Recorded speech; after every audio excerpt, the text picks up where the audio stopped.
역시나 손흥민은 맨시티 킬러다웠다. 선수 한 명이서 세계 최고의 클럽을 상대로 이런 영향력을 보여줄 수 있다는 것이 경이로웠다. 토트넘 공격진들이 경기 내내 맨시티 수비수 카일 워커에 막히며 아무것도 하지 못했지만 손흥민은 혼자서 3인분을 해내며 유럽 최고의 수비수들을 유린했다. 과르디올라 감독은 이번 경기 손흥민의 선제골을 지켜보며 다시 한번 악몽을 꿨을 것이다. 이번 경기로 인해 왜 홀란드가 아직 손흥민에게 비견될 수 없는지를 확인해준 경기였다. 12월 4일 열린 맨시티와 토트넘의 대결은 14라운드 최고의 빅매치였습니다. 유럽에서 가장 공격적인 축구를 추구하는 팀들답게 라인을 한껏 끌어올려 치열한 난타전을 펼쳤는데요. 토트넘은 최근 자신들의 핵심 선수가 전부 줄부상 당하며 리그에서 내리 3연패를 기록하는 중이고 1위에 위치해 있던 토트넘의 리그 순위는 어느새 6위까지 내려앉아 있었습니다.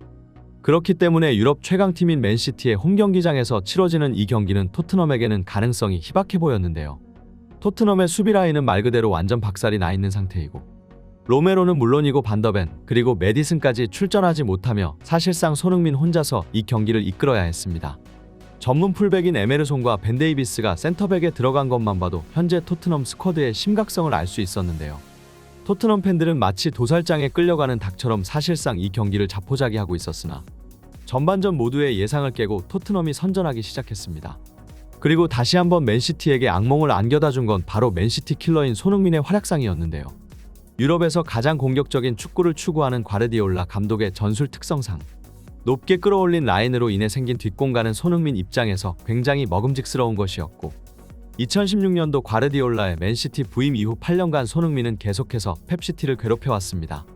18-19 시즌 맨시티가 엄청난 기록을 쓰며 전대회 우승을 목표로 하고 있을 때도 챔피언스 리그에서 맨시티를 침몰시킨 것이 바로 손흥민이었는데요.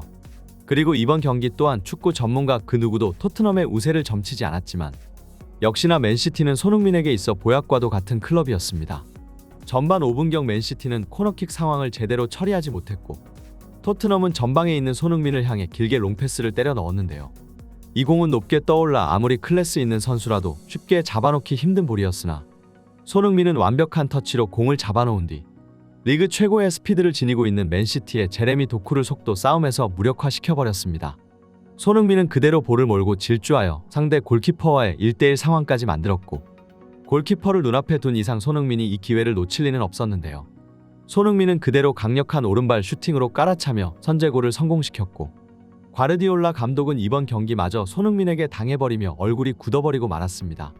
최근 맨시티의 홀란드가 리그 득점 선두를 달리며 유럽 최고의 공격수를 평가받고 있고 득점 순위에서 그 뒤를 쫓고 있는 손흥민과의 비교가 시즌 내내 이어지고는 했습니다. 하지만 몇몇 팬들의 주장과는 정반대로 축구 전문가들은 항상 손흥민의 손을 들어줬는데요.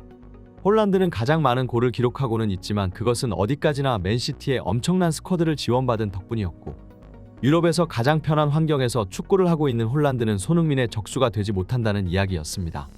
손흥민은 별다른 지원이 없는 상황에서도 팀을 이끌며 엄청난 골 기록을 쌓아나가고 있었고 그렇기 때문에 이번 시즌 리그 베스트 예상에서 홀란드는 빠지고 손흥민이 들어가 있는 것도 바로 그러한 이유였는데요. 그리고 이번 경기는 축구 전문가들의 주장을 그대로 증명해주는 골이었습니다. 손흥민이 선제골을 넣기는 했으나 여전히 양팀 간의 체급 차이라는 것은 존재했고 오히려 한 방 얻어맞은 맨시티는 더욱 열이 올라 가열차게 토트넘을 압박하기 시작했는데요. 주전 센터백이 모두 빠진 토트넘의 수비 라인은 계속해서 패스미스를 남발했고 아예 골문 앞에서 맨시티에게 한 골이나 다름없는 상황들을 갖다 바치기까지 했습니다. 하지만 홀란드에게 계속해서 결정적인 기회가 찾아왔음에도 어처구니 없는 결정력으로 계속 기회를 날려버렸는데요. 이것은 홀란드와 손흥민의 결정적 차이였고 손흥민은 자신에게 찾아온 단 한 번의 기회를 골로 연결한 것에 비해 홀란드는 경기 내내 완벽한 골찬스가 거의 3-4번은 찾아왔음에도 이 기회를 모두 날려버렸습니다.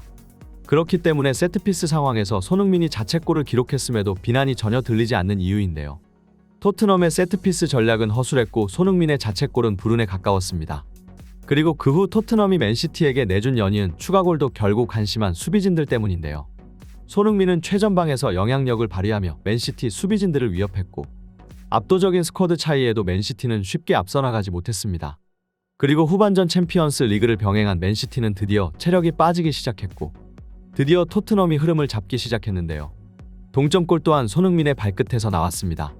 후반 69분 손흥민은 박스 근처에서 공을 잡은 뒤 로셀소를 향해 공을 건네줬고 로셀소는 그대로 흐름을 살려 밀고 들어가 왼발 슛으로 골을 기록한 것인데요. 전반전은 맨시티의 페이스였으나 후반전은 토트넘이 완전히 경기를 장악하고 있었고 손흥민의 활약 아래 이 경기는 한치 앞도 모르게 되었습니다. 하지만 81분 또 다시 토트넘의 수비는 허점을 드러내고 말았는데요.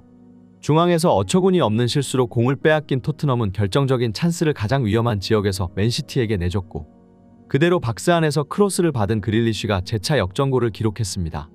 뒤늦은 시간에 터진 골이었기 때문에 토트넘 입장에서는 굉장히 치명적이었지만 이번 시즌 수많은 극장 경기를 연출해낸 토트넘은 포기하지 않았는데요. 후반전이 끝나기 직전 중앙을 향해 토트넘의 날카로운 크로스가 휘어져 들어갔고 쿨루셉스키는 뒤에서 러닝 점프로 헤딩골을 기록하였습니다. 뒤늦은 시간에 터진 동점골에 토트넘 원정 팬들은 환호했고 과르디올라 감독은 머리를 감싸줄 수밖에 없었습니다. 맨시티는 마지막까지 역전골을 위해 노력했으나 결국 추가골은 터지지 않았고 이렇게 경기는 3대3 무승부로 마무리되었는데요. 비록 경기 결과는 동점이지만 마치 맨시티가 패배하고 토트넘이 승리한 것만 같은 분위기였고 이 경기가 상대의 홈구장에서 열린 점, 토트넘의 모든 주축 선수들이 부상으로 빠져있는 점을 고려하면 모두가 토트넘의 패배를 예측한 상황에서 맨시티에게 결정적인 한 방을 먹인 것이니 양팀 팬들의 반응이 상이하게 갈리는 것도 당연합니다. 이로써 맨시티는 다시 한번 손흥민의 악몽에 시달리게 되었는데요. 과거에도 손흥민은 수차례 맨시티를 무너뜨린 전적이 있었고 이번 경기에서도 메디슨과 로메로, 반더벤이 모두 빠진 상황에서 혼자 힘으로 맨시티를 물먹였습니다. 선제골 장면에서 손흥민이 공을 잡자 그만 무릎 꿇고 마는 과르디올라 감독의 반응만 봐도 확실히 이제 전 세계에서 가장 맨시티를 잘 잡는 선수는 손흥민이라고 할 수 있겠는데요. 게다가 이번 경기를 통해 손흥민은 홀란드와의 격차를 여실히 보여줬습니다. 홀란드는 마지막까지 단 한 골도 넣지 못한 채 침묵했고 경기 후 각종 평점에서 최하점을 받았을 만큼 형편없는 활약을 펼쳤습니다. 그렇다고 맨시티의 전체적인 경기력이 나빴냐 하면 그것도 아닌데요.